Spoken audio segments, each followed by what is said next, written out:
Welcome everybody, my name is Eltimar and we are going to be beginning a Let's Play of Divinity Original Sin 2. This is the successor to Divinity Original Sin 1 and was made by Larian Studios as well. This particular game was gifted to me by Jan Dwarf, so I'd like to thank him for that. That was an amazing gift and I'm looking forward to playing through the game.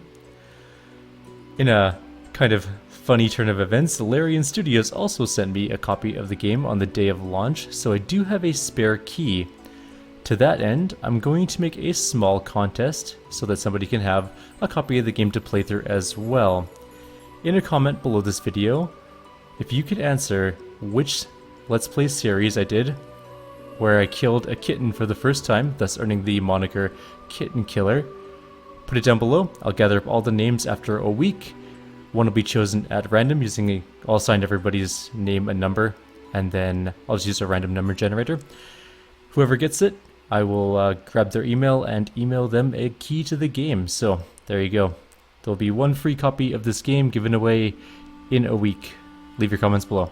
We're going to start the story right now. It's going to be single player, of course. We're going to play tactician mode. It's sort of the hard mode without being the annoying one save mode, which is the other one. But we're not going to do that because we want to enjoy the game as well. There's a balance between challenge and entertainment, and I think tactical kind of strikes that balance well for me, so that's what we'll leave it on for now.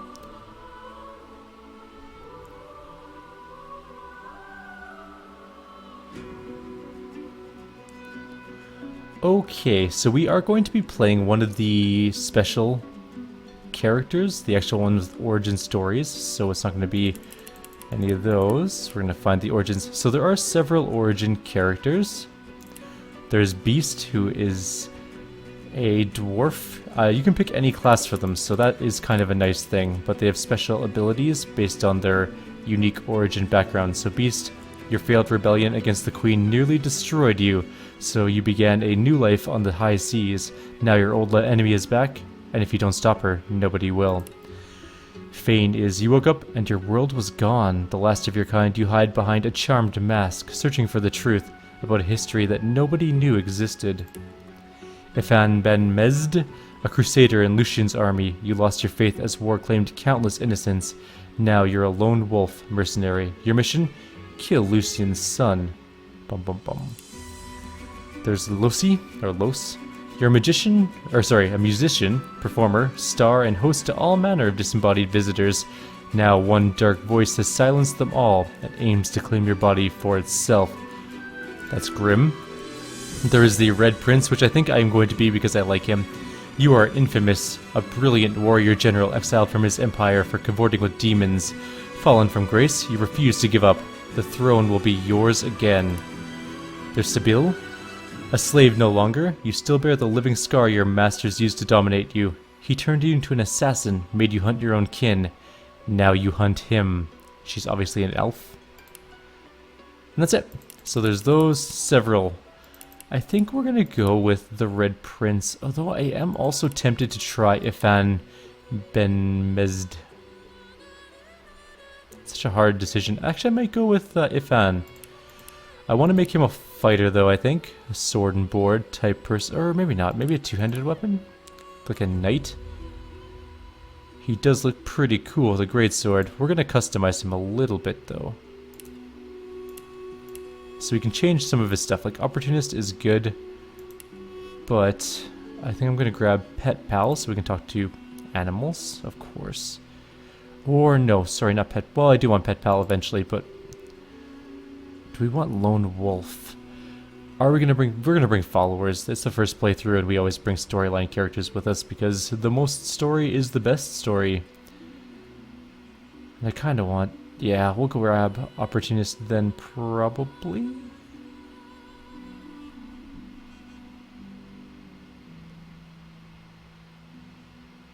Gives him attack of opportunities, which are pretty good.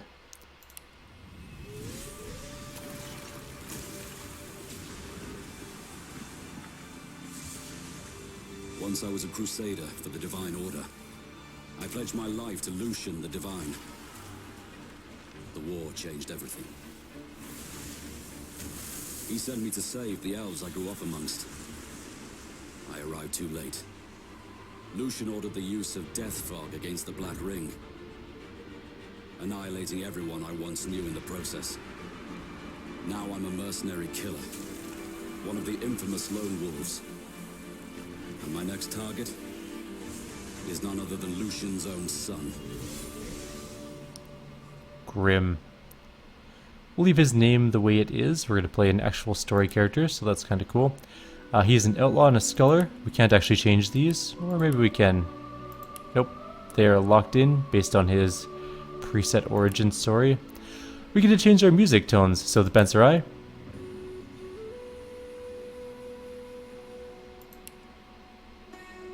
The Tambura. The Oud. Or the Cello. I think I'm gonna go with the Benserai though. Kinda like it. It's very peaceful. Anyways, let's start the game. No, actually I just want to check something else quickly. What skills do we have? Battering Ram, that's a good one. Crippling Blow, I'm okay with that. Battle Stomp, I'm actually okay with that too. He's got Warfare, Two-Handed, and Bartering. Bartering is kind of a... well... Bartering 2? We definitely don't need Bartering 2.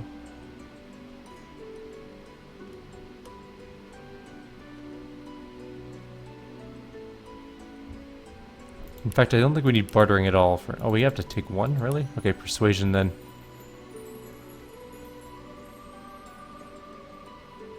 I want to be a little bit of a charming person. We'll find somebody else to do thievery and sneaking later on, I hope. Because he's not going to be very good at it. Good enough, let's get started.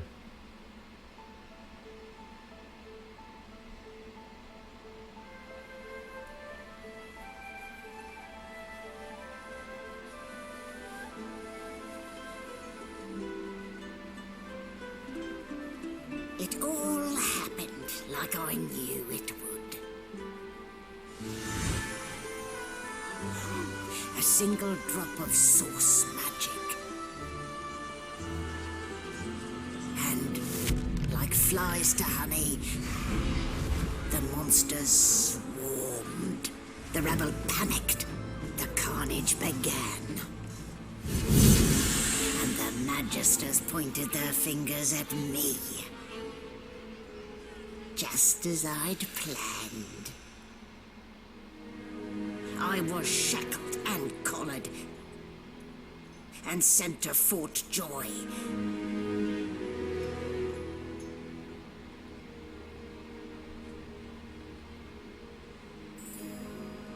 I'd come here to kill Godwoken,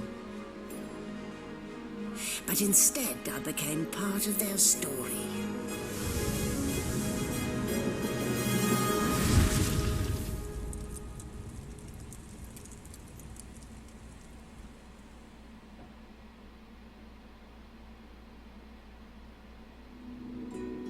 Cool.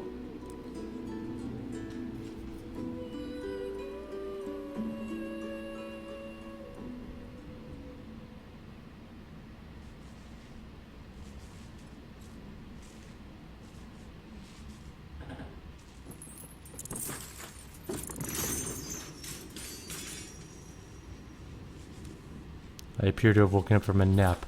The things I do to complete a contract. Alright, let's take a look at our skills. We have Ifon's Soul Wolf, but we can't because we don't have any source. We can encourage people, we can batter people. We really need better weapons, or any weapons. So it looks like our inventory is fairly basic. We have a grenade. They left us the grenade in the middle of a ship. That seems kind of silly. Nice haircut, Smiley. Nice haircut, Smiley. Apparently I don't have anything to say to the skeleton. Nope, that's weapons. Okay, so tab is pull out weapons. Got it. I apparently could not connect to the global chat server. Okay. I know red is bad, so we're not going to pick those up yet. You're up. Yes. Looks like that collar fits you snugly enough. Nice bit of work, even if I do say so myself. Which apparently you do. Alright, what do you have to say for yourself? There. Not too tight, I hope. The collar, I mean. Oh, not to worry. Every dog has to get used to its leash.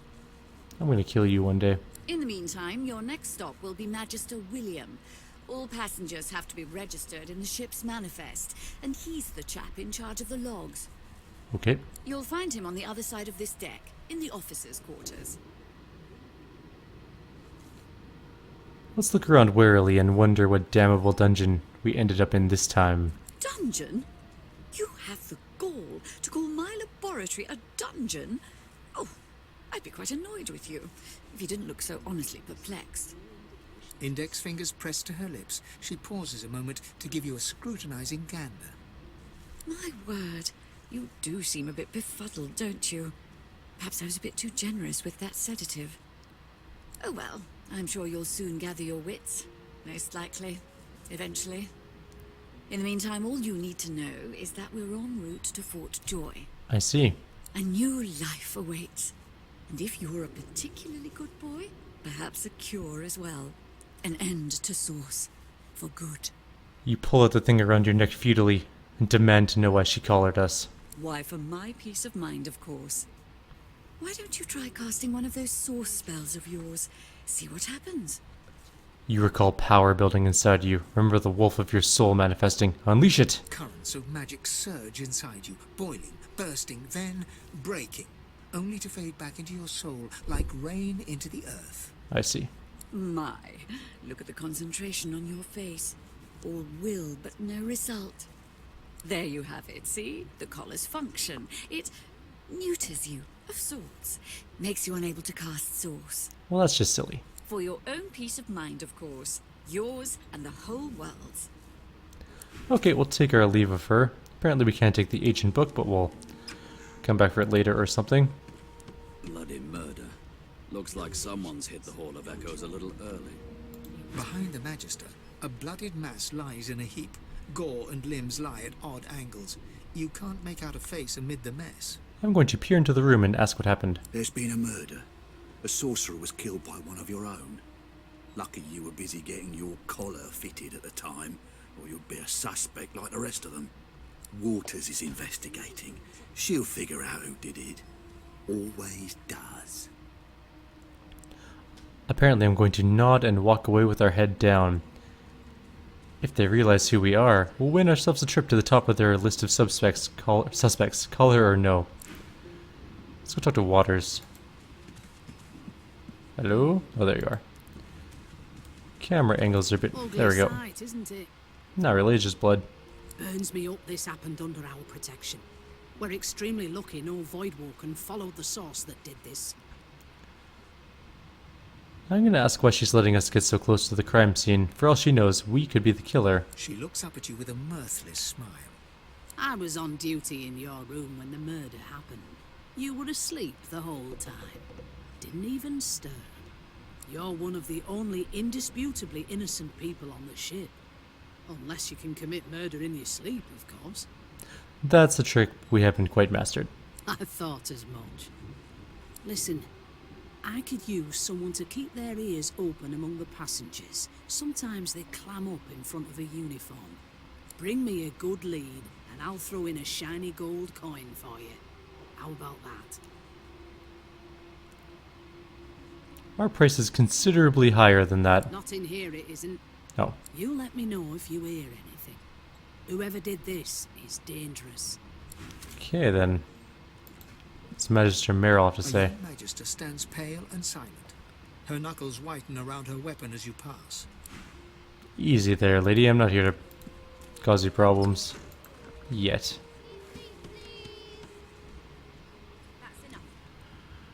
Wait, really? I have to see this for myself.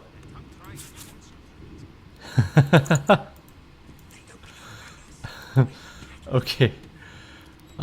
So bucket on the head, 3 armor. We'll wear it. It's better than what we're using currently. An elf sits tucked away in a dark spot, lazily rolling dice onto the surface of a barrel. They sound like the dry cackling of an old witch. Snake eyes.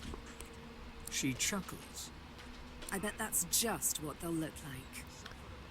What are you doing? Rolling dice. I see that. Deciding fates. Whose fate is she deciding? Don't worry, honey. It isn't yours. Well, that's a good thing. She looks you up and down with the merest hint of a coy smile on her lips. Never say never, though. If you can decide fates with dice, can you read the future in cow entrails as well? She eyes you quite seriously. Not the future, no. But I can read the past in flesh. One of the perks of being an elf, you see. I'm quite good at it, too. Creepy. I could lick your arm and tell you how you spent the night before last. Shall I? Sorry about that. That was a moment where my dog decided that it was time to scratch the floor for some bizarre reason. Anyways, we're going to say, you don't see why not. Extend our arm. She gives your arm a vigorous stroke of the tongue, efficient like a cat grooming. You were in a cellar with other sorcerers.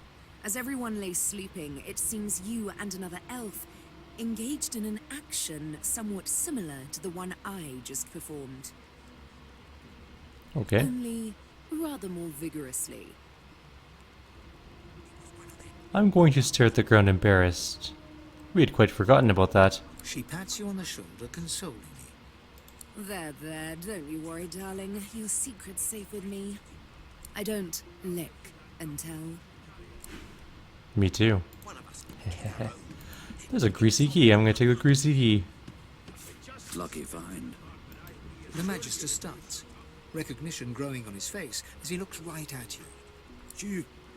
You look just like... The Magister's face turns white. He makes a move to step backwards, then stops himself as his hand closes on the weapon at his hip. How do you know what I look like? I have a bucket on my head. It is you. Ifan Ben Mesd. I remember you. You were my captain's commander way back in the war. I'm going to nod and say I remember him well. You never forgot the stench of vile Vic. The Magister's eyes darken. His face closes over into a cold mask. I always knew you'd end up down low. Lower even than us nobodies in the rank and file. The higher the climb, the louder the splat when you fall. And Fort Joy, you're about to fall further than you thought possible. And I'll be listening for the splat. Happy landings. Nobody cares. Vic. A pocket knife, you say? I'm gonna steal the mashed potatoes. I'm not gonna steal the pot and stuff. What's garlic do? Garlic is delicious. Alright, well we have a pocket knife now, so that's a positive thing. What is quick save? Please be 5. Yep, F5 is quick save. Good. The Red Prince and Namiya. Well, what have we here? A fresh face in this stale hell. Let's size you up, shall we? See if you'll do. Okay. The lizard looks you up and down, like a farmer would a fetching horse. All of a sudden, he grips you firmly by the chin, with the intent of inspecting your teeth. I will humor him and let's see where this leads. There's some discoloration, but I've seen worse. After all, one can't expect to find prime merchandise on a squalid little ship like this. Now then, to business. You will answer me 3 questions. The first one is this. Can you cook? I can hardly tell a turkey from a turnip. Oh, goodness, no. Don't even mention the demon's testes that are turnips. On to the second question. Can you knit, weave? In short, tailor? I'm gonna stick a thumb through one of the holes in our garb and say that these provide cool into summer. Yes, I can tell from your vagabond chic, a bag is as good as a shirt kind of style. I shouldn't be getting my hopes up. On then to my final query. Have you the ability to administer the upkeep of one's personal appearance? The delicate art of cosmetics is what I'm after. I'm gonna rub my chin and tell him that I'm trying to recall the last time I bathed. What month is this? Just as I thought. That explains what's besieging my nostrils. So, 3 questions asked, 3 questions answered. Let's evaluate, shall we? Sure. As per your own testimony, you have the taste buds of a dung beetle, the fashion sense of a monkey in a clown suit, and your personal hygiene reminds one of a carcass rotting in the sun. Sounds about right. That won't do at all, see? I'm sad to say I must deny you the opportunity to be my slave. Ever so sorry. I have half a mind to punch you in the face. You should probably come to terms with the fact that you've half a mind, full stop. You'll never attain the rank of slave with manners such as that. Still, hone your skills, and one day you may just qualify for a position in a lesser household than mine. You keep dreaming, you hear? They don't care about us. We're like cattle to Let's them. quick save here. Next, where am I going? I clicked on the... Yeah, okay. I spent my life singing for my slaves to bring me my supper. Finer fare than boiled roots and rotten tubers, too. Meanwhile, the Magisters feast on honeyed meat behind this very wall. The indignity. Yes, the indignity indeed. Alright, there's another character, Beast. A broad dwarf sits totally upright on the bench, eyes closed, palms face up on his knees. His beard is a cascade of meticulous plaits, each one braided through with golden medallions. Fancy. He raises an eyebrow as you approach, but doesn't open his eyes. Listen up, boy. You hear that? What am I meant to be hearing? The ship, of course. Let's be quiet and listen to the sounds of the ship. A wave of sound washes over you. The unintelligible chatter of your shipmates, the groaning of wood from floor to ceiling, the boom, crash and crackle of waves around you, complaints from the sea itself. And The sea sounds angry, like it's trying to capsize the ship. The fellow cocks his ear, listening. that isn't anger. It's He cocks his ear to the other side, then smiles. anticipation. She senses something. I'd hold on to my breeches if I were you, mate. That's all you hear, though. Listen close. Try again, I guess. There now, just like that. Squeak. Aha! His eyes snap open as his countenance breaks into an expression of joy. One great paw claps you on the back, the other catches you before you lose your footing. There.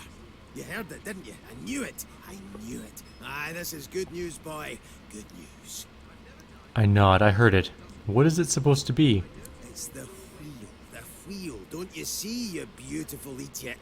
Squeaks whenever the helmsman jerks it clockwise, which means we're heading east. Okay. Burn my beard. That means if we've been travelling for, yes, only 10.34 nautical miles to Fort Joy. It's a very specific number. I'm gonna tell him he shouldn't talk about like that about such a magnificent beard.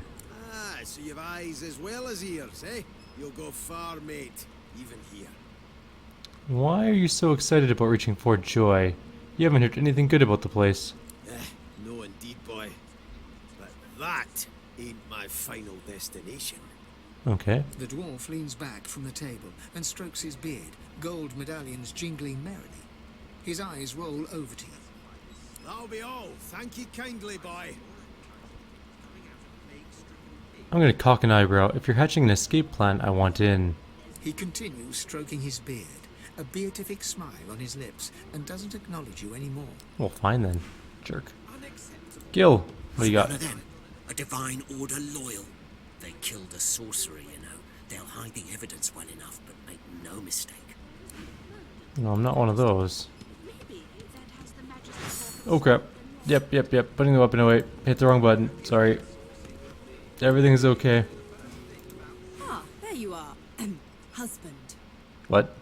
Would you please tell this very charming gaggle of not at all rat-like babes that I am by no accounts this loser woman, nor do I sing, in fact. I'm deathly allergical.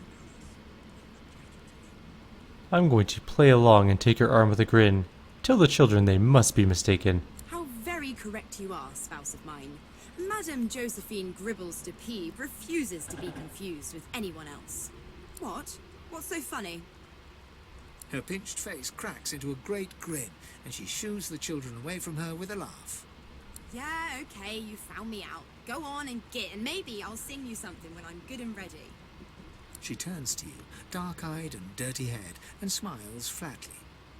With my bucket head. Gotta keep ourselves entertained, haven't we? I'm gonna say that's true enough and shake her hand. Lucy, you presume? You presume right. I'm going to ask her if she knows anything about the murder that happened on board. Nope. Trying not to find anything out either. Ignorance is bliss. The utterer, the better. You ought to have a look around with me. We can watch each other's backs. Thanks, but I already belong to an elite and exclusive ship gang. We play ball every day after lunch.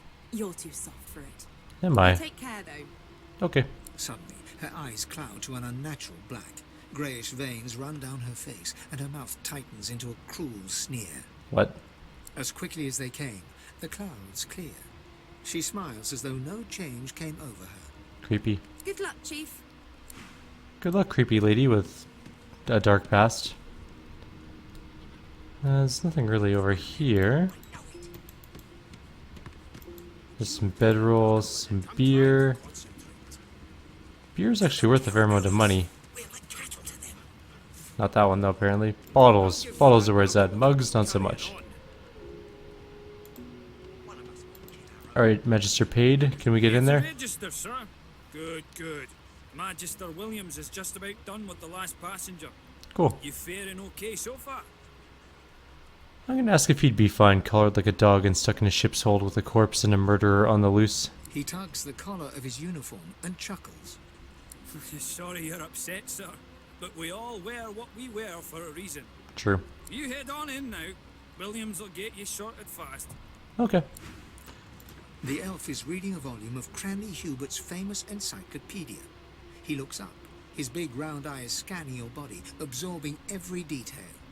He reaches out and takes your hand, turning it this way and that, examining it from every angle. Finally, he pinches your skin, gently tugging at it. That's just weird. Fascinating. He sits back and returns to his book, flicking quickly from page to page, completely oblivious to your presence. I'm gonna grin and say that what's fascinating is his lack of survival instinct. Oh no, my instinct to survive is quite strong, as with all mortals. I'm not sure why you would... Oh dear. I seem to have crossed some cultural taboo. How difficult. You have my apologies, human. Perhaps I should demand the same from those red-cloaked humans. They laid their hands on me more than once. I'm gonna look at him curiously. I'm not sure he understands what's happening. Perhaps. Perhaps not. Understanding is all rather relative. Take this book, for example. I understand all of it, and yet none of it makes sense. It is simultaneously too detailed and insufficient. I know the beginning of this tale and the end, but I am rather missing the middle. Tell me, what do you know of our world's history?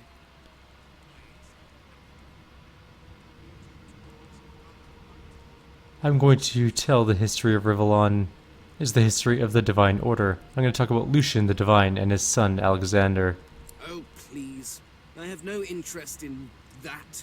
Your books are too full of it already. Oh. No. I want to know about the Celestial. I want to know about your gods.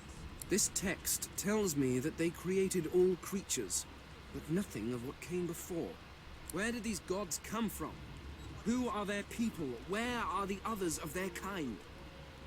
Why are you so curious about the gods? The elf's face freezes for just a second before he waves his hand dismissively. Oh, it's just one of my idle curiosities.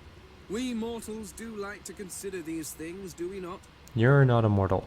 Now please, run along. I have a world to decipher. Why are you so curious about the gods? No amount of pestering will get the elf to take his eyes off his book or respond to your questions. Well, fine then. I haven't talked to you yet, I guess. Name?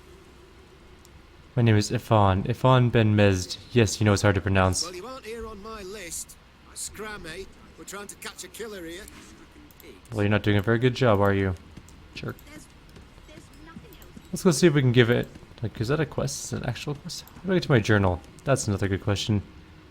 L. That's a weird one, but okay.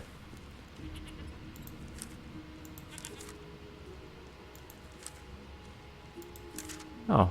So my story is to kill Bishop Alexander. And we're headed to Fort Joy.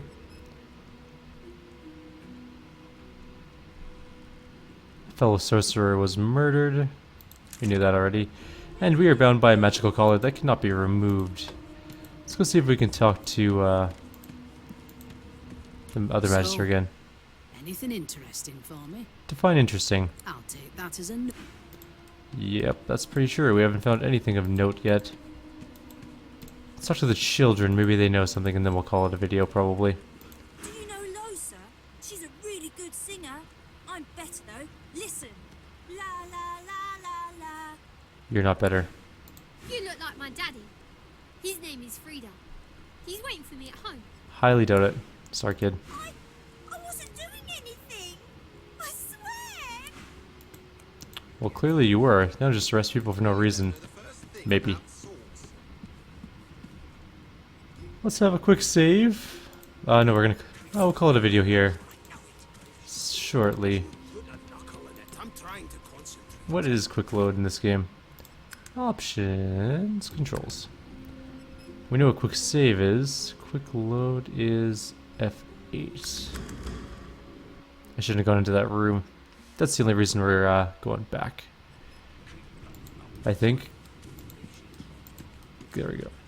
I just want to see if there's anyone else to talk to first before we go in there. Although it looks like we got everybody else, so I'm going to hit this button so we can highlight everyone. Talk to her, talk to all of them, talk to both of those guys. I think we're good to go then. Alright, in the next video we will head into the next room and we'll deal with all the magisters in there and some creepy woman. You can kind of see her there. Her name is Windigo. Cool name. She's got a lot of hit points, like way more than anybody else in here, which is worrying, so we'll see what happens with that. Like always, if you have any suggestions or comments, please leave them below. And again, I'll remind everyone, there's a 1 week long contest where you have to answer what game series was it that I first killed a kitten. Take care, you guys. See you next time.